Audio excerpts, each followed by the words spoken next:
Sinabawang native chicken naman po ang ating hapunan sa gabing ito mga kalangga. Kasama ang buong family ko mga kalangga. Bago magtatapos ang year 2024. So yan po yung hapunan namin mga kalangga, no, with tuyo. Napakasarap na tuyo mga kalangga. Na may suka na maanghang. Pampartner po sa ating napakainit at napakalinamnam na native chicken mga kalangga. So yan po yung aming hapunan sa gabing yan mga kalangga, kasi yan po yung hapunan namin bago magtapos ng 2024. So habang naghahanda po ako dyan ng aming pagkain sa para sa New Year, ay ayan po, nagkatay po si Insik at Papa ng native chicken, kasama po si Angelo, at yan po yung aming hapunan sa gabing yan mga kalangga, no? Simple lang at napakasarap, napakasaya po namin dyan sa gabing yan mga kalangga, no? So pasensya na po kayo sa haggard face ko. So, alam nyo naman po na kapag ganyan, pag ganitong may mga okasyon po tayo mga kalangga, ay kapag nagluluto tayo ay talagang haggard talaga tayo mga kalangga, no? Ako lang po kasi yung naghahanda mga kalangga, nagluluto para sa aming gaganapin na pagsalubong sa bagong taon 2025 mga kalangga, no? So sa aming hapunan mga kalangga ay nagpapasalamat po ako na magtatapos ang 2024 na kasama ko pa rin ang aking pamilya mga kalangga.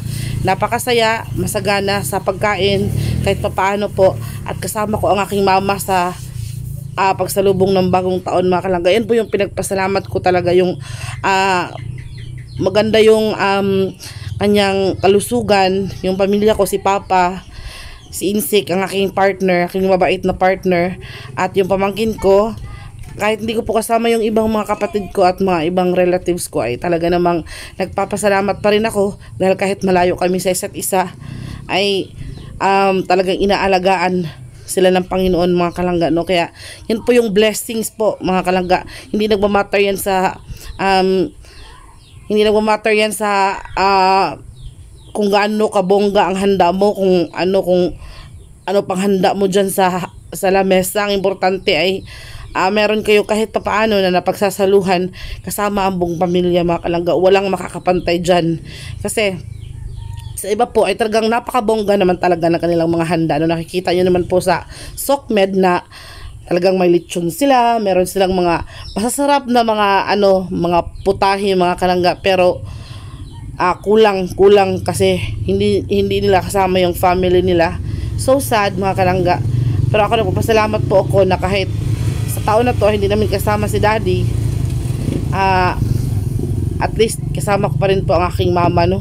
Sana po sa mga susunod pang taon kasama pa rin po tayo mga kalangga, no? At nagpapasalamat din po ako na hindi nyo kami pinabayaan ng mga kalangga at ka-Insik namin. Talagang todo suporta pa rin po kayo sa amin kahit na po ano pang mangyari, at kahit ano man ang nangyayari mga kalangga, ay talagang sinusuportahan nyo po kami hanggang sa pagtatapos ng taon 2024. So we're looking forward, no, na sana masalubong natin ang bagong taon 2025 na puno ng blessing, na puno ng pagmamahalan, ng pag-care sa isa't isa.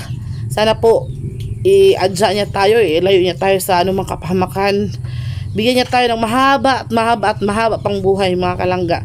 I pray ko po sa inyo na sana kung sino man sa inyong mga kalangga namin, mga ka-Insik at mga subscriber namin na minamahal, na may pinagdadaanan sa mga oras na ito, sana naman po ay mag-heal kayo, at sana naman po ay bigyan din kayo ng pagkakataon, or bigyan kayo ng dahilan para sumaya mga kalangga. Kasi alam niyo po, ang sarap ng buhay, sarap ng buhay mga kalangga. Napakaganda ng mundo, makikita niyo lang po ang kagandahan ng mundo. Pero yung iba po hindi nakikita yun, dahil po meron silang pinagdadaanan. Tayo naman pong lahat, meron naman po tayong pinagdadaanan, no? Lalo na sa pagdaan ng 2024, sa buong 2024 talaga ay marami tayong mga pinagdaanan. Hindi lang ako, hindi lang kayo, tayo pong lahat mga kalangga. Kaya nagpapasalamat tayo na magtatapos ang taong 2024 na nakatayo pa rin tayo, no? At patuloy pa rin po tayong lumalaban sa buhay. Kaya sa mga binamahal naming mga subscribers, laban lang mga kalangga, at huwag natin kalimutan ang pamilya. Dahil kahit gaano man tayo kahirap, dahil kahit gaano man tayo kasama, kahit gaano man tayo walang kwenta sa ating mga buhay. Kung sa iniisip natin ay wala tayong kwenta, pero pagdating sa pamilya natin mga kalangga, tayo ang kanilang kayamanan, lalo na sa ating mga magulang, no.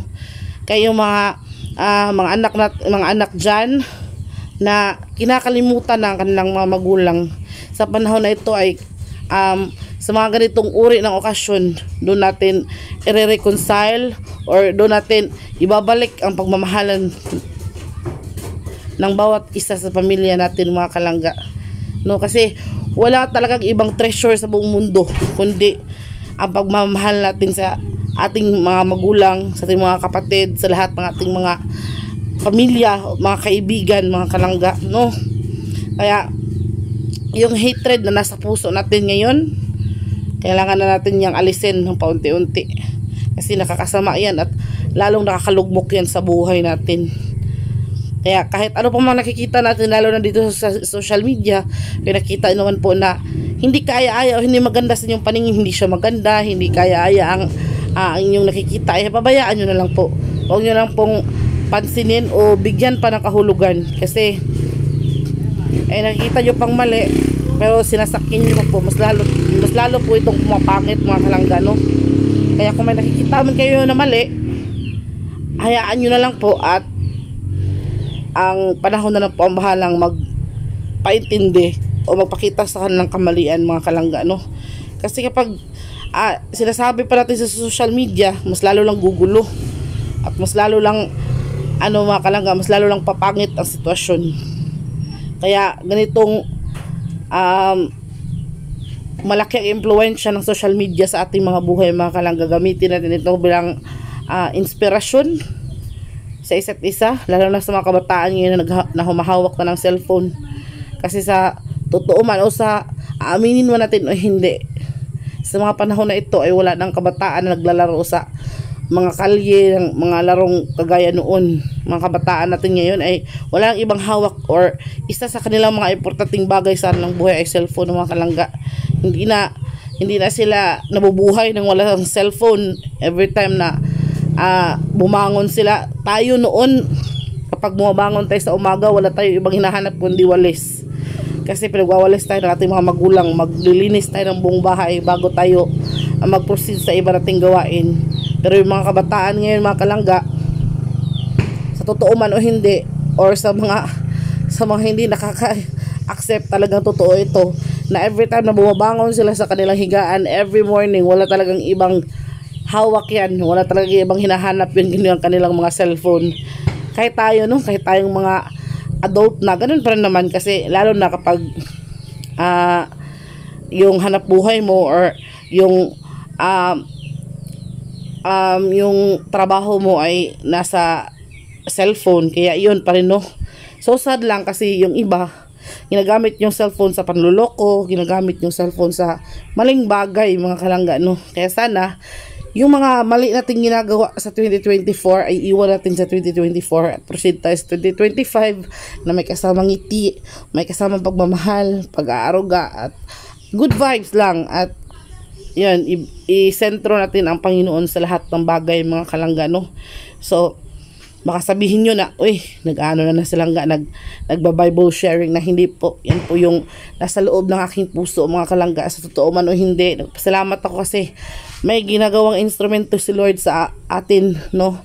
Kahit naman, kahit sabihin natin na ang pangit ng buhay, kahit sabihin natin na ang dami namang problema mga kalangga, hindi lang ako, hindi lang kayo, tayong lahat nakakaranas ng ganyan.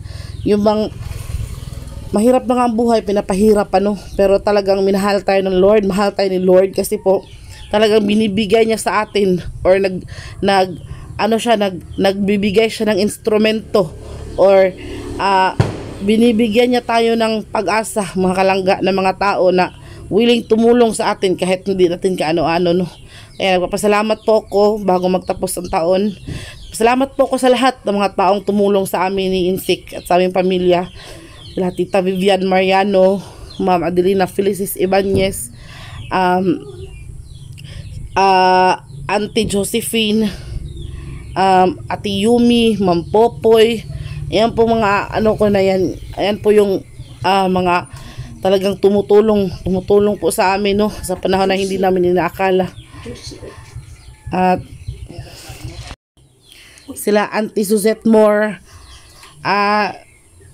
sila Ate Aruba, Mama Ricar, lahat ng mga mga hindi ko pa nabanggit, kahit lahat po ng mga subscriber namin, mga subscriber ng Langga Insik Vlog, kayo pong lahat na simpleng silent viewer namin, hindi nagpapakita ng hindi nagko-comment, hindi nag-iiwan ng bakas, pero patuloy na tumutulong sa pamamagitan ng pag-view sa aming mga videos, mga kalangga. Kahit tingin ko ay napakawalang kwenta ng video namin, pero talagang pinapanood, tinatangkilik nyo po, at talagang sinusuportahan nyo po all the way, mula simula hanggang matapos pang video. Kaya po sobrang salamat po ako sa inyo. Simula po sa pag-umpisa ng Langga Insik Vlog hanggang ngayon 2024 ay talagang todo suporta po kayo sa amin ni Insik, mga kalangga. Hindi nyo po kami iniwan, no? Parang dumami tayo ngayon kasi umabot na po tayo ng 7K, 7,000 followers. Para po sa iba, yung 7,000 is napakaliit lang, pero para sa amin Insik, mga kalangga, ay talagang napakalaki. Parang ano na yan, equivalent ng 10 million ang 7K followers natin, mga kalangga. Kaya maraming salamat po sa inyo. Maraming salamat po talaga. Hindi po namin ma-mention na isa-isa. Basta sa lahat po ng sumusuporta, nag-iiwan ng kanilang mga magagandang mensahe, o kahit yung mga nag-iiwan ng masasamang mensahe, mga kalangga, kayo po ang dahilan. Yung mga bashers, kayo po ang dahilan kung bakit po mas tumatag ang Langga Insik Vlog. Dahil po sa inyo ay talagang pinaghuhusayan namin ang aming ginagawa, mga kalangga. Hindi po madali ang maging content creator o maging vlogger, kahit sabihin natin, no? Kasi hindi naman tayo sikat, maliit lang naman tayo na content creator, pero talagang sinasabi ko sa inyo, mga kalangga, hindi po madali ang maging content creator, maghahanap ng content. Kasi po alam nyo naman po ang mundo, kahit anong gawin mo ay talagang ang iba ay masama ang tingin sa'yo. Pero tingnan natin ito sa ibang paraan, sa pamamagitan ng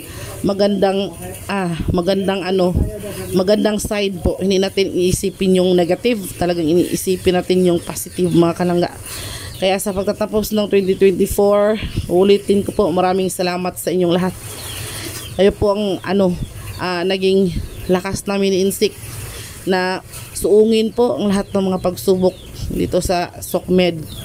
And sa aking family, thank you very, very, very much. Kasi po hindi nyo kami iniwan. Kahit gaano pa man kahirap ang pinagdaanan natin sa buhay. Sana hindi kayo magbago.